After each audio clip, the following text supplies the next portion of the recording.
ونعوذ بالله من شرور أنفسنا ومن سيئات أعمالنا من يهد الله فلا مضل له ومن يضلل فلا هادي له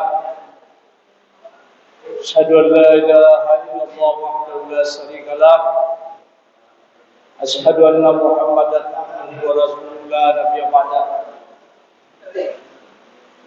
Rasa syukur, puji syukur yang kita ucapkan kepada Allah Subhanahu wa taala, berkat rahmat dan nikmat yang telah diberikan oleh Allah Subhanahu wa taala. Alhamdulillah kita masih digerakkan hati kita untuk datang ke rumah Allah ini. Sama-sama nantinya kita mendengarkan tatapan rohani tausiah yang akan disampaikan oleh ustaz kita. Salawat dan salam kepada iswah kita Nabi besar Muhammad sallallahu alaihi wasallam, merupakan suri teladan bagi kita yang telah memperjuangkan risalah ini, yang telah memperjuangkan agama ini, bagaimana atau untuk menyelamatkan umat manusia dari jalan kesesatan. Mari kita sama-sama bersalawat. Allahumma shalli ala Muhammad wa ala ali Muhammad. Yang kami hormati Al-Mukarram Ustaz kita Ustaz Salahuddin Al-Ayyubi SH. Alhamdulillah telah hadir bersama kita di masjid ini. Pada tokoh masyarakat, alim ulama, cerdik pandai, kaum muslimin dan muslimat, ibu-ibu majelis taklim, anak-anak kami, anak-anak remaja, dan anak-anak kami yang kami cintai. Seperti biasa kita pada malam hari ini kita mengadakan tausiah tawili umum yang insyaallah nanti akan disampaikan oleh al-ustaz kita ini. Mudah-mudahan setiap kajian, setiap wirid yang kita adakan paling tidak bisa kita implementasikan dalam kehidupan kita, bisa kita renungkan dalam hati kita masing-masing, dan bisa kita aplikasikan dan kita amalkan. Mudah-mudahan nanti Allah bukakan hati dan pikiran kita untuk mendengarkan nasihat. Langsung saja kita kepada Ustaz untuk menyampaikan ceramahnya. Demikian, assalamualaikum warahmatullahi wabarakatuh.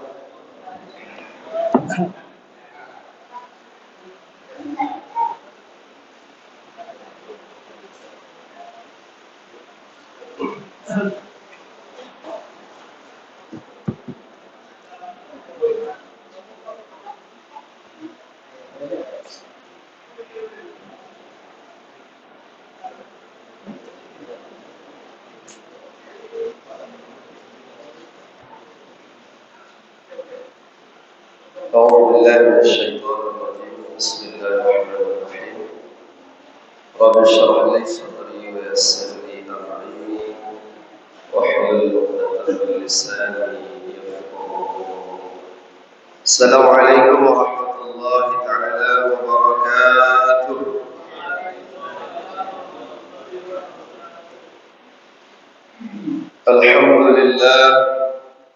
الحمد لله الذي قد أخرج نتائج الفكر لأبواب الحجاب.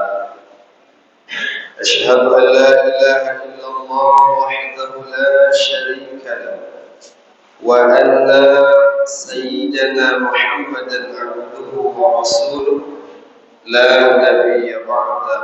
أما بعد، قال الله تعالى في القرآن الكريم: أعوذ بالله من الشيطان الرجيم. بسم الله الرحمن الرحيم.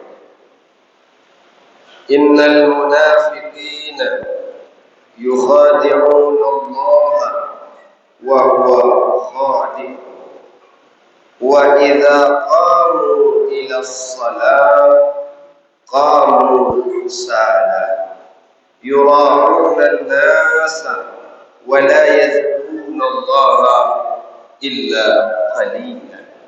Sadaqallah.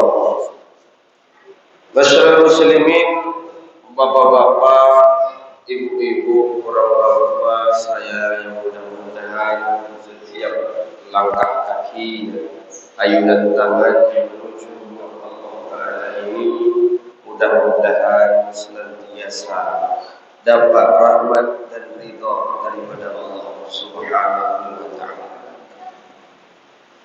Bersyukur kita kepada Allah dengan melafazkan Alhamdulillah Rabbil Alamin. Dikarenakan memang begitu banyak nikmat yang Allah Ta'ala berikan, begitu banyak rezeki yang Allah Ta'ala titipkan kepada kita. Apapun bentuknya, apapun modelnya, semuanya wajib kita syukuri. Kenapa?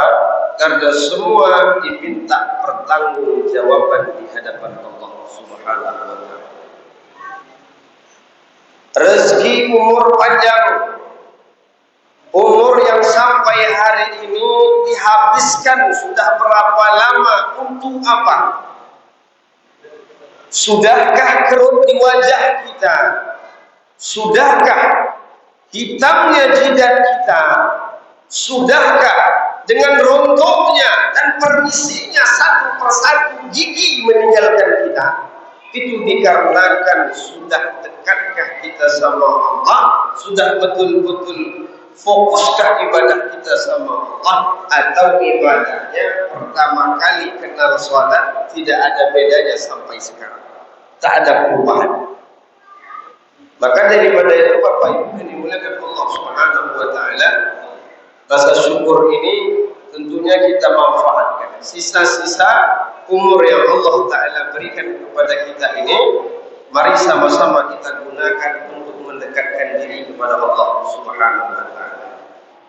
Yang perlu kita ingat Bapak Ibu yang dimuliakan Allah Subhanahu wa Ta'ala, bahwa hidup di muka bumi Allah ini punya batas waktu. Apa kata Allah? Walikulli ummah ajal. Setiap manusia punya batas waktu hidup di muka bumi. Fa idza jaa ajaluhum, maka apabila ajal atau masa itu akan datang, la yastakhiruna sa'a wa la yastaqdimun. Dia tak bisa dimajukan dan dimundurkan. Bapak Ibu dimuliakan Allah. Kita juga renungi resapi di dalam hati kita apa disampaikan Allah Ta'ala dalam surah Taha. Minha khalaqnakum, dari tanah kamu diciptakan. Wa fiha nu'idukum, padanya tanah kamu akan dikembalikan.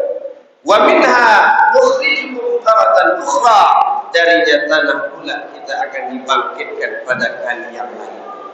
Maka daripada itu Bapak Ibu yang dimuliakan Allah Subhanahu wa Ta'ala, hendaknya kita merenung, tazakkur wa tafakkur diri kita, nak senantiasa bersyukur atas apa yang Allah Ta'ala berikan sampai hari ini. Wassalawatu kepada Nabi Muhammad sallallahu alaihi wasallam. Allahumma salli ala sayyidina Muhammad wa ala ali sayyidina wa maulana Muhammad.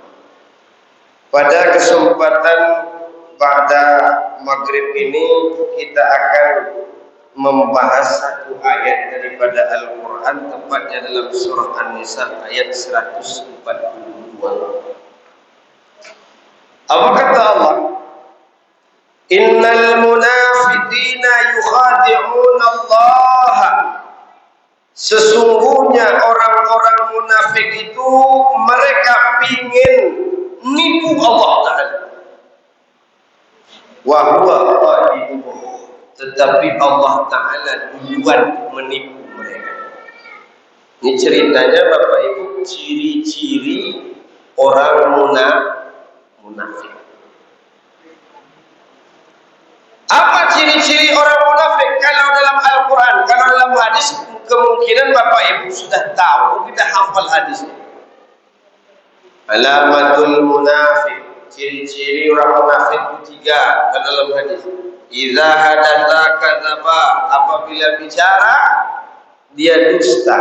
Wa idza wa'ada akhlafa, apabila dia janji dia ingkar. Wa idza tu'mina khana, apabila dia diberikan amanah tetapi dia berkhianat. Itu semua kita sudah paham. Kemungkinan ada yang hafal itu hadis. Bagaimana pula ciri-ciri orang munafik menurut Al-Quran? Kata Allah, wa idza qamu ila shalah, apabila mereka ingin mendirikan salat, qamu kusala, salatnya didirikan dalam keadaan malas. Pemalas supaya Allah. Ini Bu, Bapak Ibu sedikit saya sampaikan tentang masalah definisi salat. Jangan sampai ada nanti yang melaksanakan salat ketika selesai takbiratul ihram, Allahu Akbar, mulutnya diam 1000 bahasa sampai salam. Nah, ada ngomong apa-apa. Ini mesti dipahami Bapak Ibu. Sedangkan dalam mazhab Imam Syafi'i tepatnya di dalam kitab I'anatul Talibin jilid 1. Kalau ada orang yang salat suaranya sendiri aja tak dengar sama dia, bisa dikatakan salatnya tak sah. Artinya apa? Wajib dengar telinga sendiri. Maka ini sedikit saya sampaikan Bapak Ibu yang dimuliakan Allah. Jangan memahami salat itu, ada orang bilang, oh as-salat ad-du'a, dengan berdoa dan salat. Pahami salat itu apa? Aqwalun wa af'alun muftatahatun bitakbir wa muftatamatun bitaslim. Salat itu apa? Beberapa perkataan.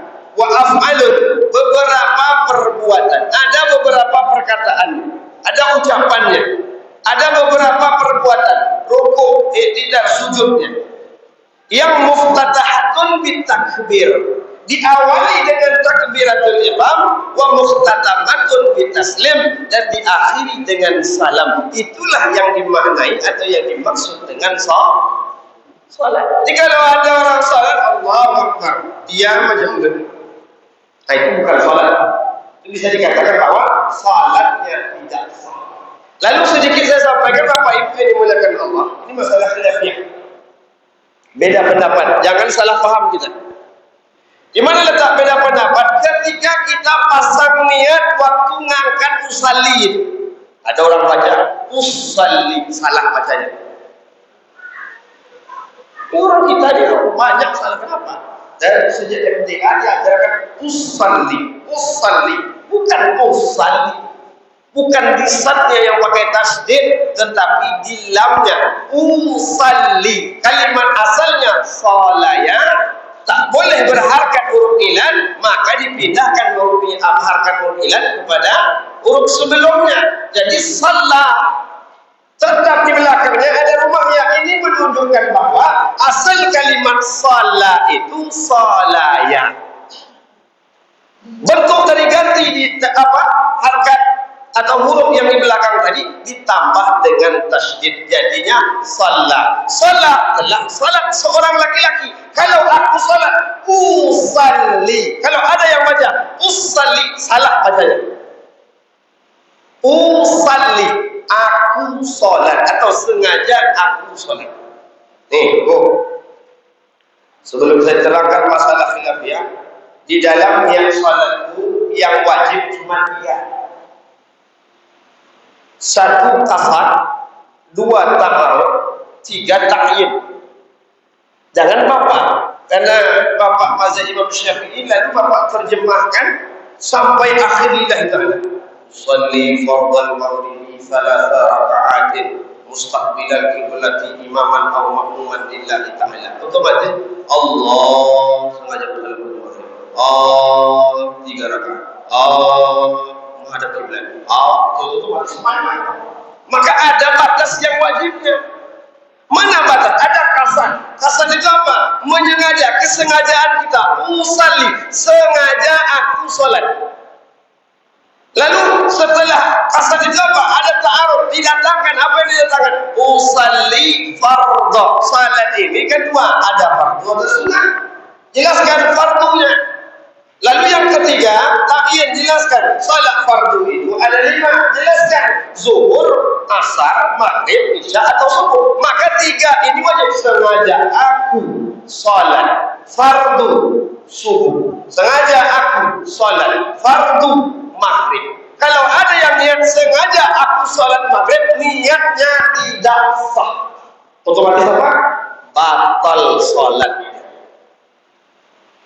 Kita ini terlampau dengan bahasa Indonesia. Sengaja aku salat maghrib 3 rakaat tak sah. Kenapa? Fardunya tidak disebut. 3 apa? Khilafiyahnya di mana? Kalau dalam mazhab Syafi'i, Bapak Ibu yang dimuliakan Allah, ini saya ambil sumber kitabnya namanya Madzahibul Arba'ah. Madzahibul Arba'ah. Kitab pendapat 4 mazhab ada di dalam ini.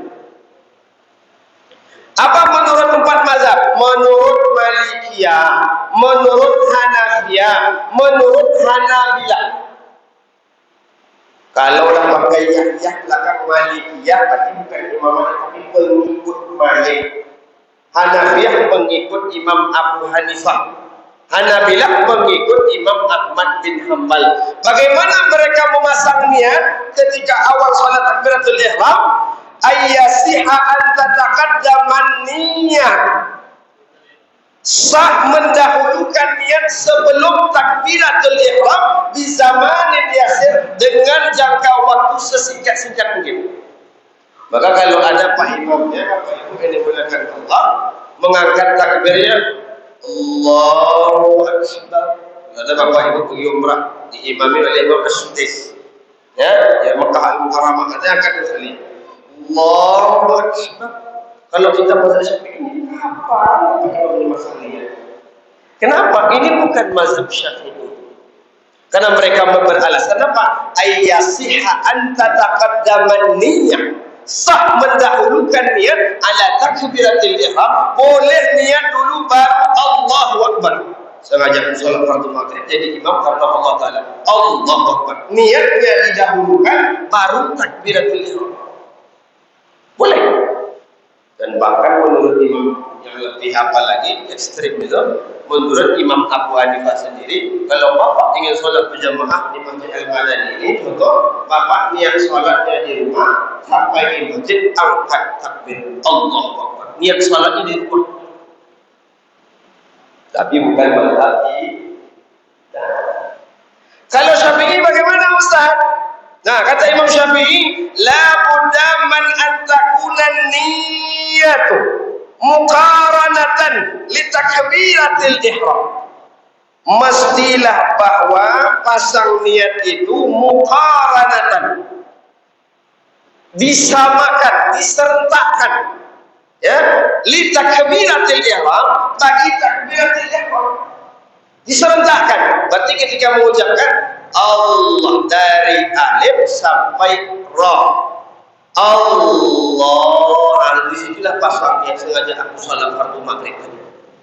Nah, ditambahin Syafi'i apa? Bihaitsu law faragha min takbiratil ihram, sekira-kira jikalau selesai takbiratul ihram bidunin niat, tanpa ada niat, atau keduluan masang niat, atau setelah takbiratul ihram sempurna Allahu Akbar niatnya masih dibaca, maka batalat niat, batal niatnya. Kalau batal niatnya batal sholat. Ini mesti hati-hati, latihan. Dari saya dulu dilatih sama paman saya itu dari kelas 4 SD, memasang niat yang sesuai dengan mazhab Syafi'i. Jangan kita, Bapak Ibu ini dimuliakan Allah, suka nyampur, dicampur-campur aja dalam sholat. Untuk hari pakai Syafi'i, batalkan untuk pakai Imam Ahmad bin Hanbal. Ketika sholat balik lagi Syafi'i.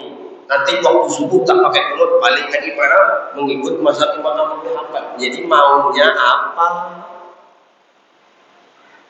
Berarti awal mengerjakan amaliyah ini sesuka hati atau memilih yang ringan-ringan. Kalau puasa pakai mazhab Imam Syafi'i. Ketika ibu nifas melahirkan ibu menyusui anak, pindah pakai Imam Ahmad bin Hanbal. Kenapa? Bagi ibu mengqadha puasa itu berat, bayar fidyah adalah.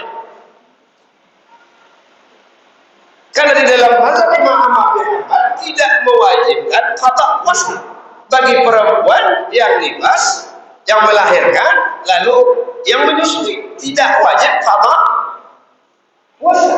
Yang wajib hanya bayar fidyah. Kalau mazhab Imam Syafi'i, fidyah bayar, puasa tetap diqadha. Lalu kita pengen lari dari mazhab Syafi'i, kenapa? Terlalu berat, sudahlah. Fidyah dibayar, puasa pun diqadha. Ini tak boleh Bapak Ibu, ini mulakan Allah. Adik, milih cari yang ringan-ringan, itu yang tak boleh. Kalau Bapak Ibu pengen melakukan, silakan. Tidak ada yang menyalahkan, tak ada. Tapi sekali lagi, ikutilah jalur sesuai dengan ilmu pengetahuan awak. Jangan dicampur aduk. Ini namanya talfik. Talfik dalam usul fikih disebut haram. Kalau tibanya di ibadah, bisa jadi batal. Jadi Bapak Ibu kan yang mulakan ini baru takbir. Takbiratul ihram. Maka mau sedikit perbaiki salatnya. Jangan sampai seperti salat orang munafik. Gimana harus salat orang munafik? Allah, salatnya dalam keadaan malas. Dalam hadis Bapak Ibu yang dimuliakan Allah, ini disyarah oleh para ulama, ya. Ayat ini lalu dijelaskan sama hadis Nabi. Kalau mau nengok orang yang betul-betul Islam, bukan seorang munafik, atau kalau mau nengok ciri-ciri orang munafik di dalam masjid ini, bisa kita tengok dalam dua kondisi atau dua waktu sholat. Satu sholat isya, dua sholat subuh. Tadi maghrib belum, sampai isya mulai berkurang 2-3 orang. Lalu subuh tinggal lagi 4 imam makmum satu. Nah, ini yang khawatir. Kenapa di situ nampak bahwa ada di antara ciri-ciri orang munafik di antara dua waktu sholat. Jadi kata orang tak bisa jaga waktu ini, dia termasuk kepada orang-orang munafik. Nauzubillah. Bapak Ibu dimuliakan Allah Subhanahu wa taala. Mudah-mudahan Bapak Ibu kita semua yang ada di rumah Allah Ta'ala ini tidak termasuk golongan orang-orang munafik. Amin. Ya Rabbal Alamin. Baik Bapak Ibu, lalu sedikit saya sampaikan, jangan saling menyalahkan. Yang dimaksud takbiratul ihram tadi, sedikit saya sampaikan, itu bukan ininya, bukan tangan kita. Jadi jangan permasalahan. Ada tangan orang Allah. Ada lagi Allah mesti setentang ujung telinga. Ibu tengok di cermin. Jangan pula pakai pula meteran ukur nanti. Tak jangan sumuran tengok. Ini mazhab Syafi'i. Nah, ketika kita angkat tangan, itu ada masalah. Yang dikatakan takbiratul ihram bukan ininya. Banyak orang salah paham. Ketika ada orang takbir, Allah dibilangnya sah. Bukan ininya sunnah. Orang masalah khilafiyah yang diangkat-angkat itu masalahnya masalah sunnah, Pak. Masalah wajib tak ada. Salat maghrib 3 rakaat, tak ada yang bilang 4 rakaat. Tak ada. Tapi masalah baca bismillahnya ketika baca Al-Fatihah. Ketika selesai salat kita wiritan. Lalu kita salam-salam. Itu tidak wajib. Hal-hal yang sunnah ini jangan sampai karena terjadi khilafiyah antar ulama lalu kita yang terlambat hidup. Kenapa tak hidup di zaman para ulama? Kelaiwa sama ulama dulu. Ini enggak debat, semua orang menganggap awak yang paling benar, kitab awak, mazhab awak lah yang paling benar, atau manhaj kita yang paling benar, yang berhukum kepada Al-Quran dan Sunnah tanpa menengok pendapat-pendapat para ulama. Bagaimana Bapak Ibu ini melihat Allah? Nauzubillah. Hanya berpatokan kepada Al-Quran Sunnah, Al-Quran Sunnah. Ini mohon maaf Bapak Ibu ini melihat Allah. Tanpa menengok dasar. Saya bilang Kalau ada orang yang suka memahami seperti itu, Al-Quran Sunnah, yang tanpa menengok kepada ijtihad para ulama, saya katakan jangan pernah baca Al-Quran yang sudah dijadikan satu mazhab hari ini. Kenapa? Di zaman Nabi tak ada satu kaul, wafat Nabi, pergantian Khulafaur Rasyidin, Abu Bakar As-Siddiq menggantikan posisi Nabi sebagai seorang pemimpin, maka waktu itu Al-Quran tak pernah Nabi sebut semasa hidup untuk dikasih titik, untuk dikasih baris, apalagi membukukan seperti Al-Quran yang kita baca hari ini. Al-Quran yang kita baca hari ini itu sudah 3 kali revisi. Ada disuruh Nabi? Tak ada. Lalu kenapa dia mengatakan sesuatu yang tak dibuat Nabi adalah bid'ah-bid'ahnya dhalalah? Bisa mengatakan bahwa Umar bin Khattab orang yang pelaku bid'ah betul. Umar bin Khattab yang punya ide untuk membukukan Al-Quran. Wafat Nabi Muhammad SAW wafat, naik Abu Bakar jadi khalifah, lalu orang banyak jadi munafik dan murtad. Kata orang munafik ini, salat itu dikerjakan ketika Nabi Muhammad masih hidup saja. Kalau Nabi Muhammad sudah wafat, otomatis finish perintah itu. Kenapa? Nabi sudah wafat. Begitu juga di zaman Abu Bakar, orang banyak tak mau bayar zakat. Kenapa? Zakat itu wajib dibayar ketika Nabi Muhammad masih hidup. Kalau Nabi Muhammad sudah meninggal, masalah zakat, kewajiban zakat tidak ada lagi. Sampai-sampai ada orang yang murtad. Dan Abu Bakar memerintahkan kaum muslimin untuk memerangi orang-orang murtad ini. Ketika berperang, banyak kaum muslimin yang hafal Quran banyak meninggal. Perang pertama, meninggal banyak para hafiz. Perang kedua, banyak lagi para hafiz. Kata Umar bin Khattab, beliau punya ide. Ini kalau dibiarkan, otomatis Al-Quran ini tak ada lagi di muka bumi. Kenapa? Para hafiz banyak meninggal.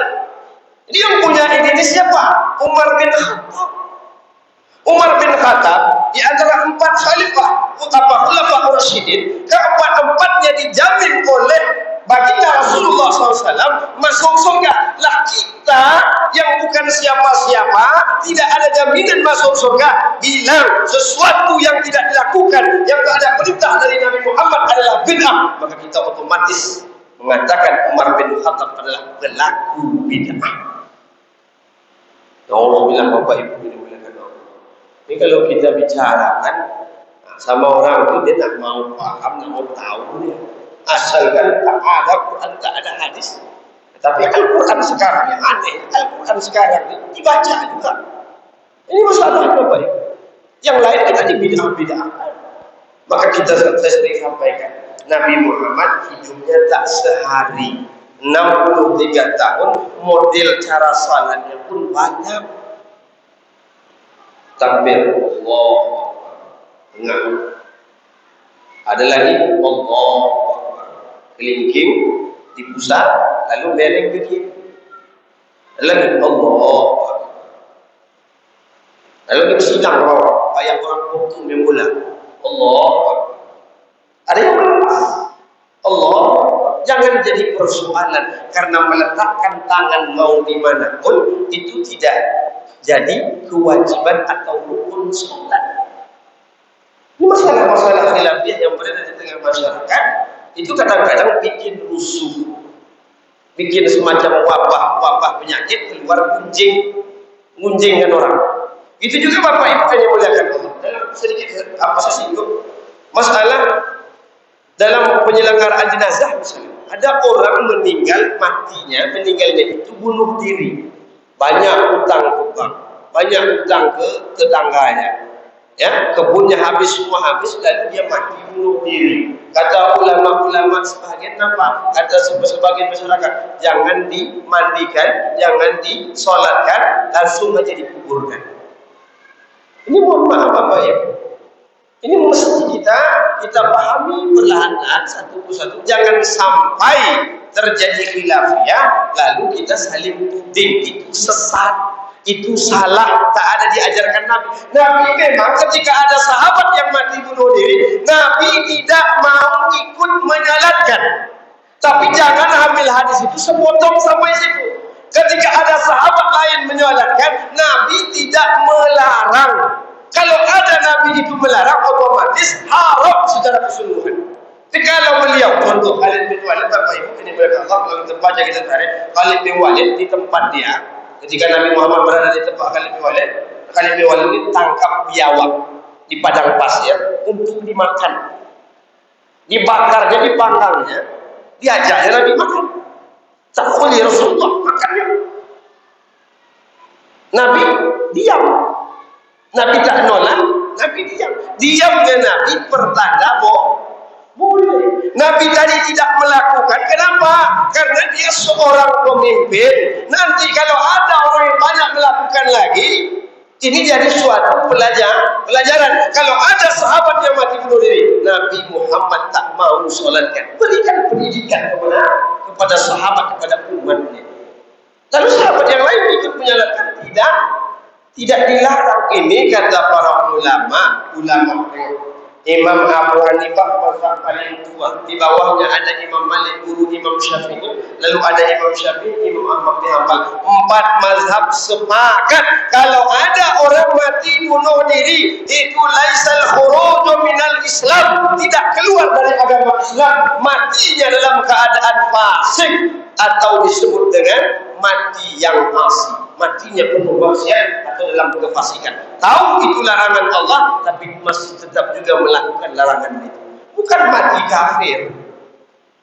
Saya juga Bapak Ibu ini mulakan Allah dalam perkara ini. Saya juga memahami 10 kitab tafsir saya baca di pondok pesantren tempat saya mondok, Madrasah Tarbiyah Islamiyah Jadul. 10 kitab tafsir yang ada di situ saya baca tentang masalah orang yang mati dalam keadaan putus asa. Semuanya bilang kalimat ayatnya dalun di belakangnya, semua menafsirkan al-kafiruna. Kalau dah pakai alif lam ma'rifah, semua orang mati bunuh diri, mati putus asa dari rahmat Allah, semuanya mati al-kafiruna, mati kafir. Tapi tak bisa Bapak Ibu yang dimuliakan Allah. Ngaji itu tak cukup 10 kitab. Tak cukup situ. Maka cari lagi kitab lain. Bapak jumpa pendapat 4 mazhab. Di antaranya pendapat Ahlu Sunnah wal Jamaah. Mereka lontarkan dalam kitab itu, laisal khuruju minal Islam. Orang mati dalam keadaan putus asa. Minum racun rumput, bunuh diri, tusuk diri pakai pisau, apalah, gantung diri, itu matinya mati fasik, bukan keluar daripada Islam. Ada orang tak mau nyalakan, silakan.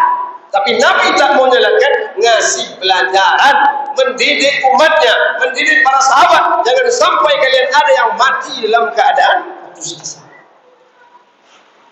Ya, kita siapa? Satu, kedua, khilafiyah lagi Bapak Ibu ini mulakan Allah. Masalah masbuk salat jenazah. Bapak Ibu pernah dengar salat masbuk jenazah? Tak semua orang dari awal bisa ikut menyertai imam lah takbir apa masbuk. Ketika imam takbirlah 3 kali takbirnya, tinggal 1 takbir lagi ibu kita baru masuk. Mana salat kita? Apakah salat seperti 5 waktu? Kalau tadi imam dengan 2 rakaat, awak 1 rakaat, otomatis orang salam kita berdiri jemput 2 rakaat lagi. Jangan ibu buat macam itu. Nanti Pak Imam takbir yang terakhir, Allahu Akbar. Pak Imam salam, Assalamualaikum warahmatullahi wabarakatuh. Assalamualaikum warahmatullahi wabarakatuh. Awak angkat Allah. Nampak awak tak ilmu, beramal tanpa didasari. Kalau dah salam imam selesai, itu juga dalam masalah masbuk salat Jumat.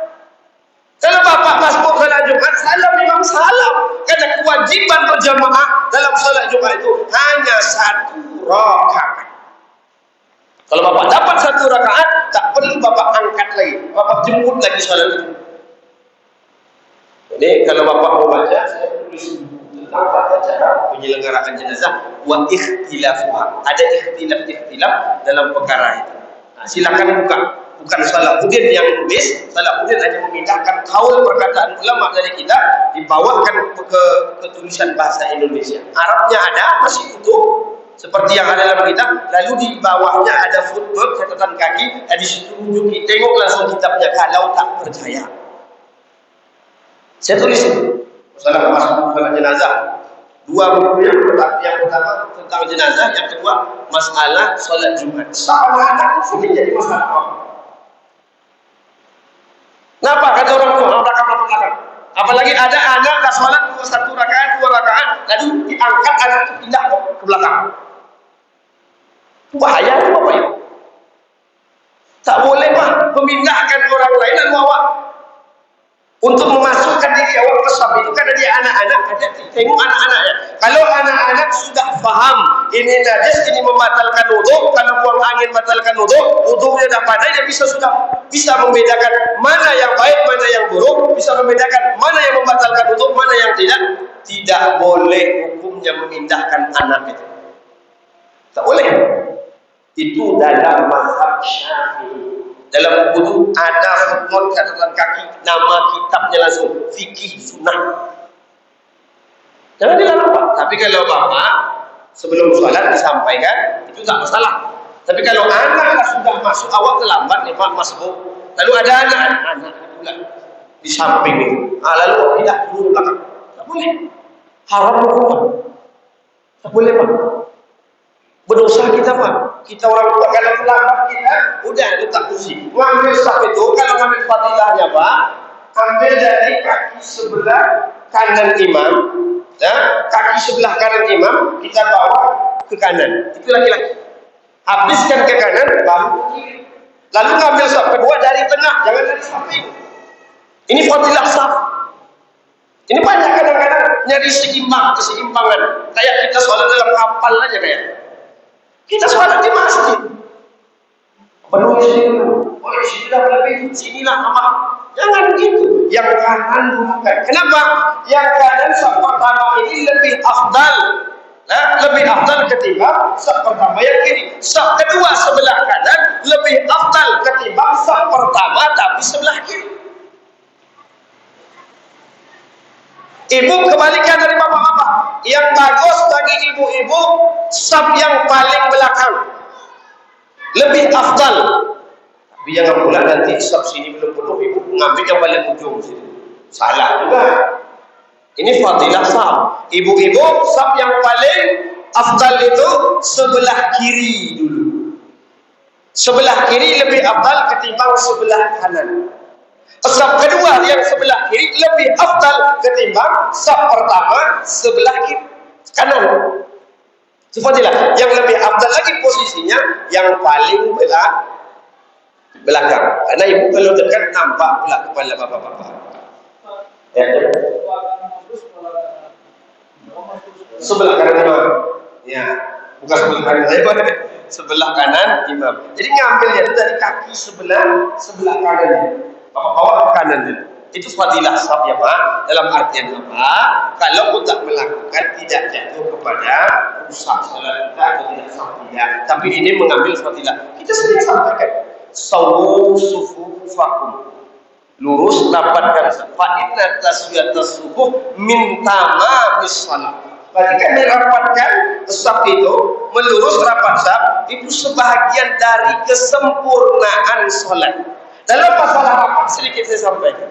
Jangan sampai tekan orang lain terganggu dengan tekanan kaki awak. Ulama tak bahas ini Bapak Ibu. Ulama tak bahas. Kalau nempel itu boleh. Artinya apa? Nempel jangan terlalu dekat, pisah jangan terlalu jauh. Artinya apa? Dah kena sikit sudah. Ini kadang-kadang selesai rakaat pertama dicari dekat orang. Tak boleh gitu Pak. Terganggu orang, karena tak semua orang yang sepemahaman dengan kita. Ada orang yang tak suka kakinya diimpit-impit. Itu juga masalah sedikit masalah sah. Ibu bapak mungkin khawatir, ya. Takmir masjid mungkinlah rajin menyambut masjid apa sejadah kita. Tapi kita ada syak keraguan, karena kalau debu nempel di jidat otomatis sujud tak sah, salat tak sah. Maka kita bawa sejadah dari rumah. Ini mohon maaf, kalau ada bapak ibu yang bawa sejadah, jangan terlampau besar. Karena nanti kalau bapak ibu salat, ibu pakai sejadah besar, Allahu Akbar. Otomatis orang pengen dekat itu, ke dekat kaki Bapak. Terinjak nanti sejadah ibu marah. Bapak tak izinkan apa dia pijak sejadah awak. Makanya bawa sejadah hanya seukuran untuk ini saja. Boleh kita yang panjang itu hanya seukuran badan awak saja. Jangan sampai lebih. Nanti orang segan nak pijak. Kenapa orang merangkak? Ya takutlah nanti sejadah baru tebal pula lagi, mahal pula beli. Belinya bukan pula di Indonesia. Jadi pijak sedikit marah. Pulang awak salat, tak mau salat jemaah sama orang. Makanya ini wajib dijaga, Bu. Kenapa? Ini berkaitan dengan fadilah salat berjamaah. Misalnya, salatul jamaah afdal min salatil fardhi 27. Orang dapat 27, awak dapat 1. Kenapa? Fadilah seorang salat. Kalau bapak ibu ini anak-anak sekali lagi, anak-anak tolong. Kalau bapak ibu sudah bimbing anak untuk anak nanti yang buang angin, kadang batalkan wudu. Tapi dah diajarkan untuk baik-baik, celananya tidak ada najis dari rumah, bawa ke sini tadi, tak ada bersih, bawa samping kita. Kalau dapat kaki anak dihimpit sikit. Kenapa? Jangan sampai, kan yang dilarang Nabi apa? Jangan sampai terlalu renggang karena disitulah setan akan masuk. Maka kan dihimpit, jangan terlalu mepet kali. Sampai-sampai kadang-kadang tak bisa pula awak berdiri, saking nempelnya ke kaki orang. Itu juga tak boleh Bapak. Islam itu al-Islam yufassir wala tu'assir. Islam itu mudah, jangan dipersulit dan jangan pula dipermudah. Tak ada, semua ada jalan, semua ada ilmunya. Jadi artinya apa? Beramallah sesuai ilmu. Ibu satu lagi, kalau salat jangan seperti pakai mukena, kita seperti pakai jilbab. Kenapa? Di bawah lahiyah di dagu ini yang tak ada tulang ini, itu aurat bagi ibu-ibu di dalam salat. Sepakat ulama. Jadi di mana? Disangkutkan ke sini. Khawatir ibu pakai anak dalam. Sangkutkan di sini. Yang tulang ini. Ada situ sangkutkan. Saya bayar pula tengok. Jadi di sini yang ada tulang ada di sini. Jangan sampai ibu salat terus berjamaah. Artinya apa? Salat yang dilakukan abdilah sia-sia dalam arti apa? Salat ibu batal. Lalu sedikit saya sampaikan lagi. Khilafiyah lagi Pak. Jangan sampai kita saling tuduh, saling nyalahkan. Saya debat, bukan saya debat dosen debat saya. Waktu saya di sana duit. Kalau Udin, antum salat jadi imam di masjid itu ya? Ya, iya Ustaz. Kenapa Ustaz? Ustaz tengok dari awal salat sunnah. Kenapa Salahuddin ketika tasyahud sekali dia menggerakkan tangan? Jadi beliau ini di dalam kelas dibawanya tidak, dibukanya dibentangkan hadis di depan saya Pak.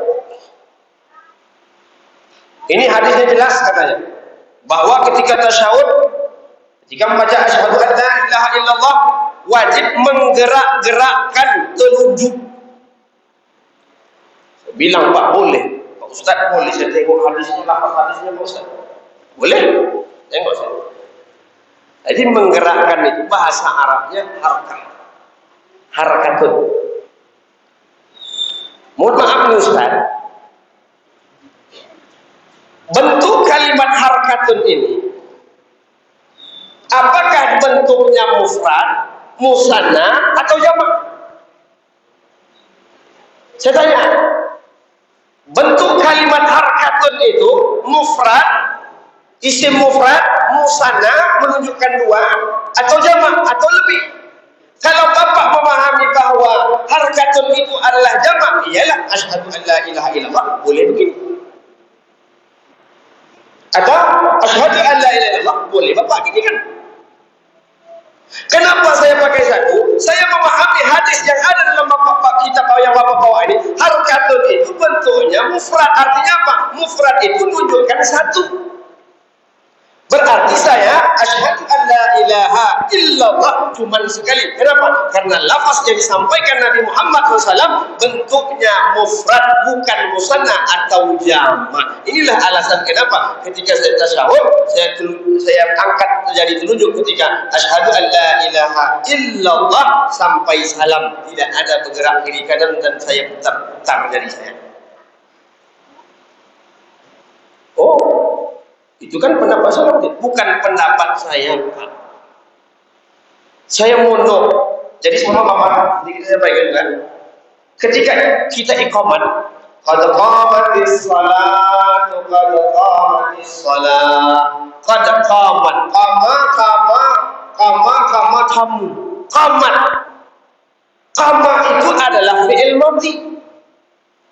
Berarti kalau fi'il madhi ini zamannya telah berlalu, sudah selesai. Sedangkan salat akan didirikan. Kenapa pakai kalimat qad qamatis salat? Mestinya apa? Perbuatan itu akan dilakukan, berarti pakai fi'il mudhari'. Bagaimana? Qad yaqumus shalah. Jangan apa selesai itu Pak, tukar pula qamat nanti. Pada yaqumus shalah. Bukan Pak, artinya apa? Di sini maksud saya dengan ada ilmu alat tanpa Nabi sebut hukumnya. Tanpa Nabi sebut penjelasan tentang gerakan telunjukmu, dengan satu kalimat yang tertulis itu kita bisa ambil hukumnya. Dari mana? Tengok isim alatnya, tengok musarafnya. Ini bentuknya mufrad, ini musanna, ini jamak. Kalau bentuknya mufrad artinya satu kali. Kalau dua musanna atau jamak boleh berkali-kali. Boleh. Ini memang sampai kepada masalah tingkat khilafiyah paling tinggi. Saya bukan mengatakan demikian. Hal ini orang begini-gini itu salah, bukan. Cuman yang kita berpendapat mazhab Imam Syafi'i, salat dari awal dari wudunya pakai Syafi'i, batalkan wudu pakai Syafi'i, niat salat pakai mazhab Imam Syafi'i, tapi sedang salat ketika salat buat perangai pakai mazhab lain. Ini maksud saya. Jadi kalau satu-satu aja. Bagaimana ketika imam beda sama kita? Kalau imamnya berkunut, kita yang tak berkunut, apakah tak bentang tangan? Salah bagi orang yang tak bentang tangan. Kenapa? Tidak menghargai. Bukan sampai batal, tidak. Kalau ada orang yang tak berkunut, lalu kita di belakang pakai kunut, apakah kita sami Allah liman hamidah? Ketika imam sujud, apakah kita bentang tangan? Jangan. Kurang adab kita. Imam Syafi'i pernah diundang dari suatu tempat orang yang tak pakai kunut sama sahabat. Sahabat ngikut Imam Syafi'i bertahun-tahun, tak pernah Imam Syafi'i tinggalkan kunut. Ketika beliau ngasih pengajian waktu subuh itu, beliau disuruh jadi imam, beliau tinggalkan kunut. Selesai salat ditanya sama sahabat beliau, "Hai Imam Syafi'i, bertahun-tahun aku hidup dengan engkau, aku ikut jadi makmum, senantiasa aku salat berjamaah dengan engkau. Baru pertama kali ini aku menengok engkau salat subuh tak berkunut. Kenapa Imam Syafi'i?" Apa jawaban Imam Syafi'i? Karena kita sekarang sedang berada di wilayah masyarakatnya yang tidak pakai kunut. Gitu Pak ulama ini. Saling menghargai, jangan paksakan. Contoh saya Syafi'i, di sini bisa tak pakai Syafi'i. Jangan saya disuruh jadi imam, saya hantam betul lah pakai Syafi'i. Jangan. Makanya kalau saya diminta, saya tanya dulu Pak di sini pakai doa berjamaah tak? Saya tanya dulu. Saya khawatir apa? Nanti masyarakat lain ini salah panggil. Awak kironya jamaah ikut, punya jamaah lain. Na'udzubillah. Jadi Bapak Ibu yang dimuliakan Allah Subhanahu wa taala, jangan sampai masalah ini kita jadi sampai membantah-bantahan. Saya khawatir Bapak Ibu, dengan terjadi khilafiyah, takutnya masjid ini dikambing hitamkan. Saya takutnya di situ aja Pak. Kenapa? Ini bukan cerita lama. Ini bukan cerita baru. Sudah lama kejadiannya. Banyak orang ketika ada sengketa, ada perselisihan, masalah imam, masalah bacaan, masalah jamaahnya. Lalu ketika pendapat dia tak dipakai, lalu dia lari dari masjid dan cari masjid lain untuk salat. Jangan sampai Bapak Ibu, masjid di daerah kita, dekat rumah kita tak salat di masjid itu. Kenapa? Mengkambing hitamkan masjid karena awak berkelahi sesama awak. Masjid dikambing hitamkan. Apa hubungannya? Saya dulu ceritakan apa? Leher saya ditarik. Kata orang, jangan pindah Salahuddin. Ngapain saya pindah? Saya salat nyembah Allah, bukan nyembah bapakku. Saya bilang, untuk apa Bapak Ibu kena mereka? Tapi salat. Kalau kelahi di pasar, selesai di pasar. Jangan bawa masjid, jangan bawa ilmu. Mudah-mudahan tazkirah ini ada manfaatnya. Mari sama-sama kita tutup dengan doa kafaratul majelis. Subhanakallahumma wa bihamdika asyhadu an la ilaha illa anta astaghfiruka wa atubu ilaik. Assalamualaikum warahmatullahi taala wabarakatuh.